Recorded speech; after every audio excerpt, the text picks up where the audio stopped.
ഇതെല്ലാം വിഴുങ്ങാമെന്ന വിചാരത്തിലാണ്. അത്തരം നിയമമാണ്. നോക്കി, നമ്മളതൊന്നും RSS കൊണ്ടുവന്നൊരു ബില്ലിന്റെ വിശദാംശ ചർച്ച ചെയ്യുന്ന അർത്ഥമില്ല. കാരണം മൊത്തം കൊള്ളയടിക്കാൻ വേണ്ടി കൊണ്ടുവന്ന നിയമമാണ്. അതിനെ സ്വീകരിച്ച എന്താണ്ട് ലോകത്തിന്റെ മുമ്പിൽ പാർലമെന്ററി സംവിധാനത്തെ മാനിക്കുന്നവരെന്ന് വരുത്തി തീർക്കുകയാണ്. RSSകാരൻ എപ്പോഴും RSSകാരൻ തന്നെയാണ്. അതുകൊണ്ട് ഞാൻ പറഞ്ഞു വന്നത്, അവരെ കൊണ്ടുവന്ന നിയമത്തിന്റെ ചില അപകടങ്ങൾ സാധാരണക്കാർക്ക് ബോധ്യം വരാൻ വേണ്ടി പറയുകയാണ്. നമുക്കറിയാലോ, ഒന്ന്, ഈ നിയമം വഖഫ് സ്വത്തതിന്റെ പവിത്രത നമുക്കറിയാം. എന്റെയൊക്കെ ചെറുപ്പത്തിന്റെ ബോധ്യമുണ്ട്.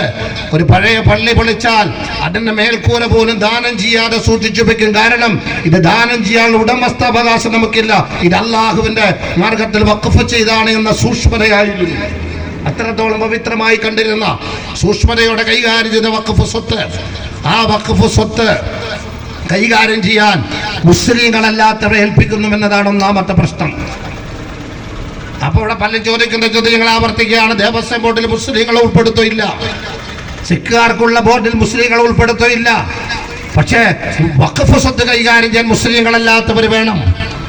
ആ താല്പര്യം അതൊരു മതനിരപേക്ഷതയുടെ ശബ്ദമല്ല, RSSന്റെ താല്പര്യം നടപ്പിലാക്കുന്നതിന്റെ ഒരു മാർഗമായിട്ടാണ് അവർ കാണുന്നത്.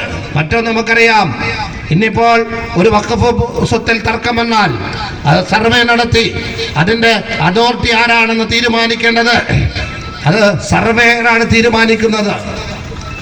ഇപ്പൊ അതങ്ങ് മാറി. ഇപ്പൊ ആരാ? ജില്ലാ കളക്ടർ തീരുമാനിക്കുക. ജില്ലാ കളക്ടർ 421 വർഷം ആരാ നടത്തിയ പള്ളി, പവിത്രമായ ബാബരി മസ്ജിദ്. STP ഒരു കാര്യം എന്നും പറയുകയാണ്, 1000 വർഷം കഴിഞ്ഞാലും തലമുറയോട് ഞങ്ങൾ പറഞ്ഞുകൊണ്ടിരിക്കും, ബാബരി മസ്ജിദിന്റെ വഖഫ് ഭൂമിയിൽ നിന്ന പള്ളി വഖഫിന്റെ പള്ളി തന്നെയാണ്. ആ ചരിത്രം ഞങ്ങൾ മറക്കില്ല. അതൊരു ചരിത്ര വസ്തുതയാണത്, അത് പള്ളി തന്നെയാണത്.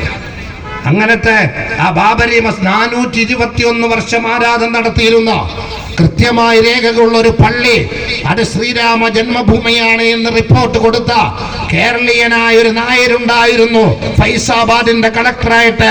അത്തരം കളക്ടർമാരാണ് ഇനി ഒരു തർക്കഭൂമിയിൽ ഇതാരാണ്, ആർക്കാണ് ഉടമസ്ഥാവകാശം എന്ന് തീരുമാനിക്കുന്നത്. അതാണ് ഇന്ത്യയിൽ നടപ്പിലാകാൻ പോകുന്നത്. എന്തായിരിക്കും അതിന്റെ സ്ഥിതി?